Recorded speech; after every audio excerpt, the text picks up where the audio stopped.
Yeah, we're looking forward to the experience again. I think we've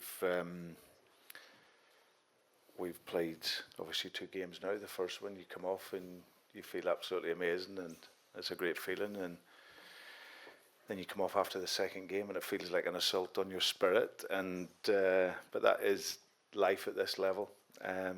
So yeah, what we're really looking forward to the challenge, playing against a really good team. Can you bring us up to speed on your team news, specifically Cameron Carter Vickers? Is he fit? Has he travelled? No, he hasn't travelled, no. Anyone else? Everyone else fit and available? Greg Taylor hasn't travelled as well, so Greg should join the training group on Friday. Cam will just, we'll see when we get back. Just lastly from me, what lessons did you learn from the Dortmund experience? It was obviously a very painful one for you and your players, but what can you do differently against a team that's maybe every bit as dangerous tomorrow?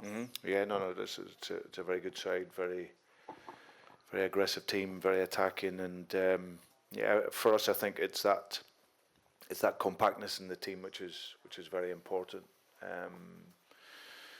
We weren't tight enough in certain moments in that game, and of course then they add it to that the quality that they finish with. So, but I think for us we deserve to be here in this competition, and that's always important to install that belief in the players.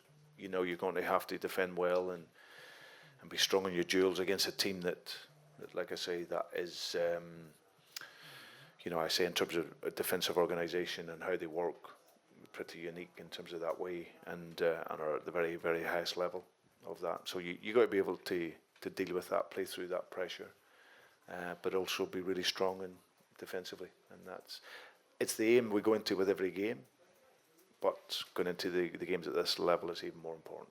How do you strike that balance between learning the lessons from Dortmund but not compromising your style and your ethos in the way that maybe some people would say they would want to see Celtic do in a game like this? Yeah, absolutely. Listen, I started coaching many years ago, over 25 years ago, and from the very beginning, my coaching has always been aggressive. And until the day I finish, it will be aggressive, and that's how I work. But I'm also respectful that you play against teams at a certain level and certain opponents where you have to really look at their strengths but I don't say I don't do that in every game, because I do, no matter what team we're playing, whether it's in Scotland or in the Champions League.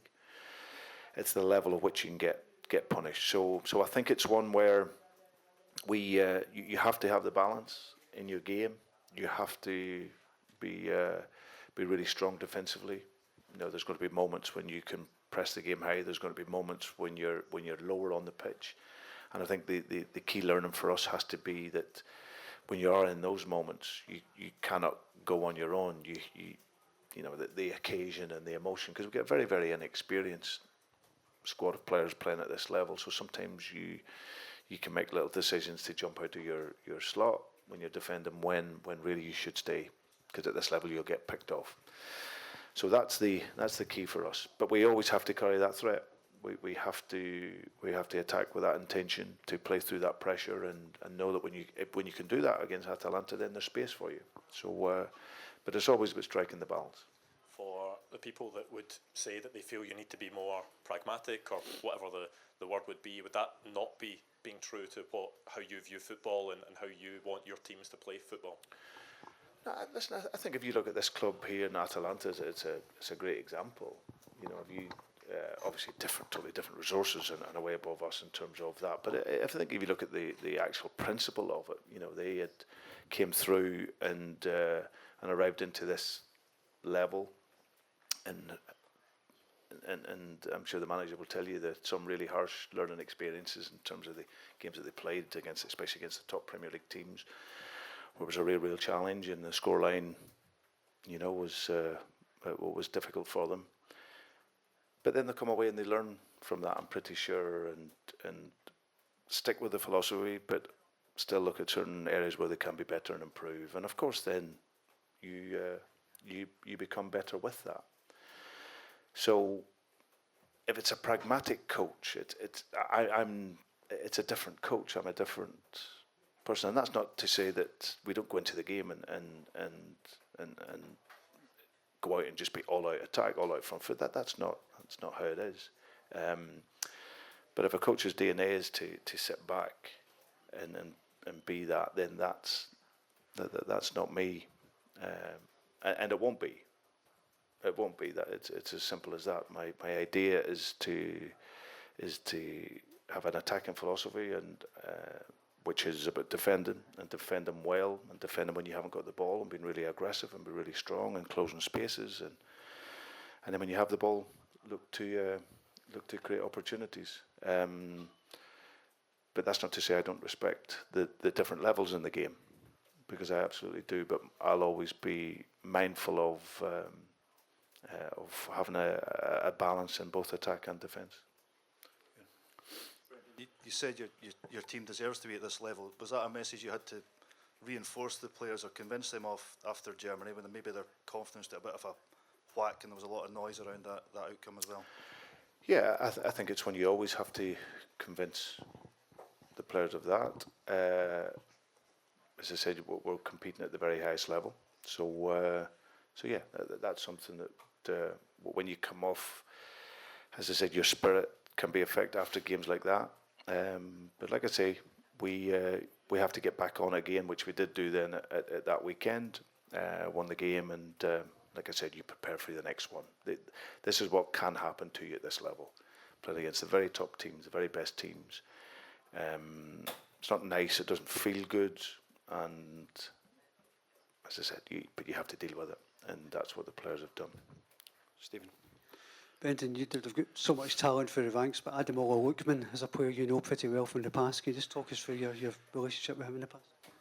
Yeah, always absolutely brilliant young player.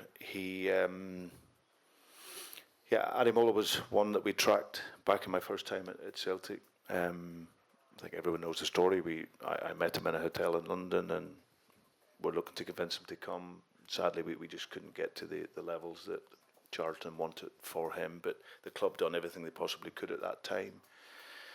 And then from that moment, we stayed in contact, really. And then when I was at Leicester, we wanted to bring in another winger, and inquired about his availability when he was at Red Bull. And he came in, and he was absolutely brilliant for me in that season. He was there, scored some outstanding goals. I remember the goal he scored against Liverpool, where we won 1-0, and scored a great individual goal. But he's an absolute top professional. So proud of him and his career that he's had, because he's a young guy out to London, and wasn't scared to travel.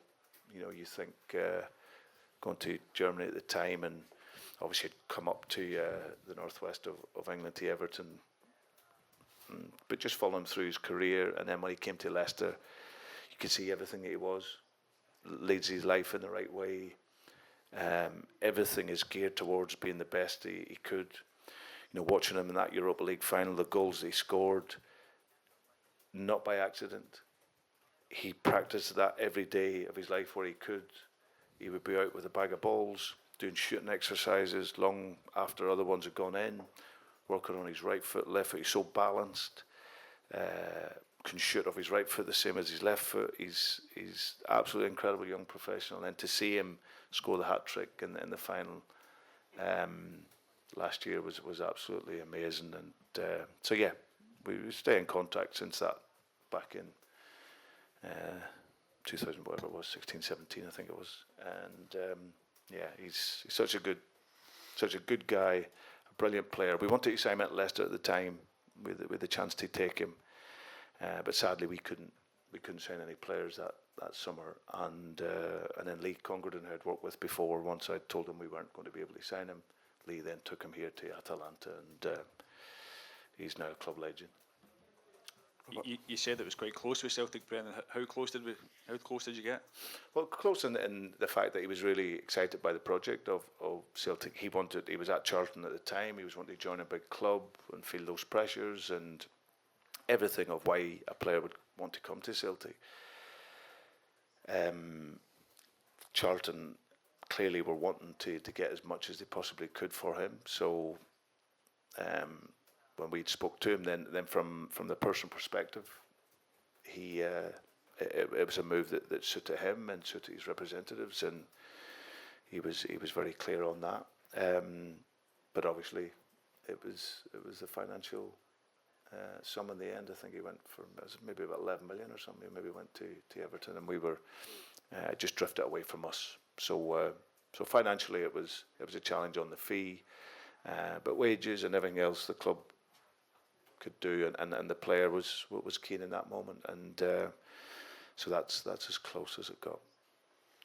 Tony. Brendan, back to your own team. You work with these players every day, and match day 2, obviously, they didn't rise to the challenge. But is this a chance for them to show, as you say, that they belong at this level and they are better than that? Yeah, I think so. It's one where every game is that experience.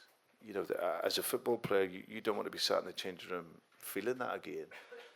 You know, and that's something that, you know, the players know themselves. But I always say that this is a level of belief. I've said it before. These are belief games. You have to go into these and really believe that you can get the result. It might not always go your way, but you certainly have to go in with that belief. And I just think in the Dortmund game, there was things that went against us very early on in the game, and then the quality and the confidence takes over, and then you end up on the back of a really heavy scoreline. So, and like I say, that's on me. But we hope to learn from that, and that's the key. And like I say, this is the long game here in Europe in terms of what we're trying to achieve, not just this season, but going forward. I hope in my time here, it's why one of the big reasons to come back was to show that we can make that progress. And that isn't something that happens in one game and 2 games, but certainly the players will go into it tomorrow. We all do not want to have that feeling that we experienced after that, because it's really an emotionally gutting feeling after a result like that. But this is a team that's spirit and togetherness is so strong, and for us, it's about that tactical discipline, having that togetherness, and then having that belief in your quality. And you have that, you'll always be in with an opportunity to get a result. Brendan, there's goals right through this Atalanta team. They're top scorers of Serie A, and threats all over the park, as you know. But they've also been conceding a fair few domestically, at least. Does that give you the confidence that there will be opportunities for the guys tomorrow night? Well, you always believe that. I think every team will have a weakness. I think that you look at when we look at the Como game, or if you look at the Arsenal game and other games, like you say, it's there's opportunities there. But you have to be at the very top end of your game. Like you say, this is a team full of confidence, full of quality, full of physicality. They're renowned for the man-marking style in terms of they defend, Atalanta, but that's a really attacking philosophy. It's one that creates opportunities, and that's how they work and play, and they've shown that over the last numbers of years. So yeah, we have to be mindful of the attacking threats, absolutely, and the power and the speed that they have. But we also have to know that we play through that pressure, and we've played against man-marking teams before, of course, but this is the very highest level of that. But when you play through that structure, then there's space for you, and we have to, in those moments, utilise that space. But there's a real great challenge in front of us, but also a great opportunity to show that we can kick on from the last game. Michael. Hi, Brendan. Excuse me. In the wake of the last one, you get a fair battering from certain quarters, even like kind of down south in England as well, and the media down there. Is the barometer for you guys set quite unjustly high? We talk about budgets and all that stuff, and if you took a team from the English Premier League at the bottom in budget terms or top of the Championship, you'd expect them to get battered in the Champions League, wouldn't you? But you guys are held to a higher expectation. Is that unfair, do you feel? Well, I'm not going to comment on that. I think that if you've got any sort of common sense and logic, you would see that. But at Celtic, that doesn't count. You don't get the leeway. That's the reality of it. It's an opportunity for people to to beat you over the head with a stick, and that's clear. So I'm not going to get too emotional about it. I don't listen too much. It's a perfect storm for some people. You know that when Celtic lose, or especially come into Europe, that they will write a great piece on how and actually been saving it for probably numbers of months. So that's the opportunity to do it. So I can't change that. I'm not even going to be bothered to try, to be honest. There's no leeway given. So we just have to concentrate on our own club, keep trying to improve, and see where it takes us. Here. Good evening, Giorgio Dusi from La Gazzetta dello Sport.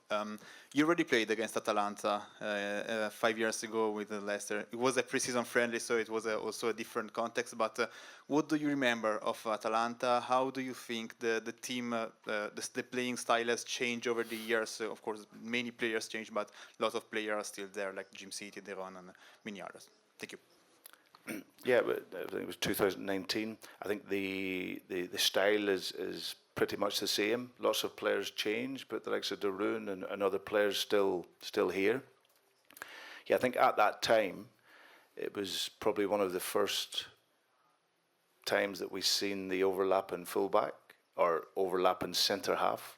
We didn't see a lot of that in European football, but at that time, and it was our last pre-season game, so it was a really good game. It was an intense game, but you could see the difficulties back then of what of the problems that Atalanta could give you if you weren't organised in your work. So I think the style will have improved, of course, but it's very much a lot of the same principles. Very aggressive, very man-to-man, very attacking, and yeah. So it was, but it was a great challenge for us on that evening. 2-1. I will say we beat Borussia Dortmund 4-0 as well before we played them, but that doesn't count either. Can we take one last question, please? Okay, over here, thank you. Buonasera Rodgers, Buonasera. Ghidotti, Pianeta Atalanta. Negli scorsi giorni ha detto che l'Atalanta è la migliore al mondo nella marcatura d'uomo. Volevo chiederle come è stato preparare la partita, considerando appunto questa peculiarità dell'Atalanta.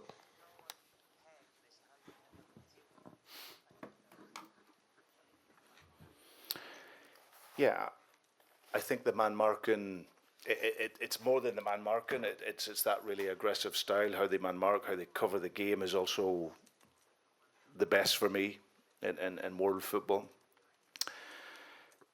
We experienced that, but at a slightly lesser level, but it's still the same principle. You have to, when you play against teams that are very aggressive and pressing forward, you have to be very vertical in your football. So you have to be look to play forward. You have to be able to be good in the duels. So you have to be able to take the ball under pressure. You have to be able to connect the game quickly, 1 and 2 touch. You also have to be able to stay on the ball and eliminate the pressure on dribbles. So it'll be very much a different game from what you would normally watch most weeks when if you don't watch Atalanta a lot, because it's very much lots of teams will play with the zonal pressure. Atalanta really test you to the limit on that individual duel. But again, it's that having that belief and having those patterns that can take you through that pressure.